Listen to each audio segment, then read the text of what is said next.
நம்ம கேஸ் எழுந்திரிச்சிட்டானா? എവിടെ എണീക്കാൻ?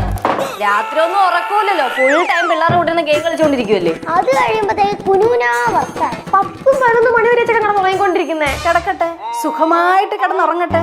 കുറച്ച് കഴിയുമ്പോഴേ പഠിച്ചോളും. എണീറ്റതാണോ അതോ ഉറക്കത്തെ എണീറ്റ് നടക്കണാണോ?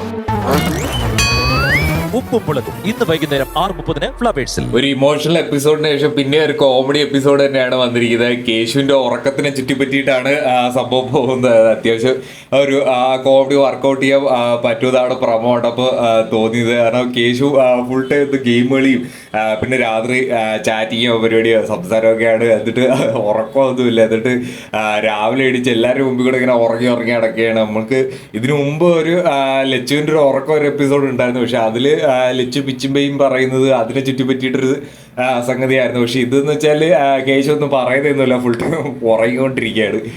അപ്പം എന്തായാലും നമുക്ക് അത്യാവശ്യം കോമഡി ഉണ്ടാവുമെന്ന് എനിക്ക് കണ്ടപ്പോൾ തോന്നി. ലച്ചു ശിവെ നല്ല രീതിയിൽ എരിയേറ്റുന്നുണ്ട്. ഭവാനിയമ്മയെടുത്ത് കേശുവിൻ്റെ ഒരു കുറ്റങ്ങളൊക്കെ പറഞ്ഞ് നല്ല രീതിയിൽ ഒരു എരിയേറ്റൽ പരിപാടി നടത്തുന്നുണ്ട്. പാർക്കുട്ടി എന്തൊക്കെയോ ഹോംവർക്ക് ചെയ്യുന്നതിൻ്റെ ഇടയ്ക്ക് കുറച്ച് പരിപാടികൾ പറയുന്നുണ്ട്. പാർക്കുട്ടിയുടെ സ്കൂൾ തുറന്നതിനെ പ്രമാണിച്ച് കുറച്ച് പരിപാടികൾ അതിൻ്റെ ഇടയിൽ കൂടി നടക്കുന്നുണ്ട്. നല്ല അത്യാവശ്യം രസകരമായിട്ട് തന്നെ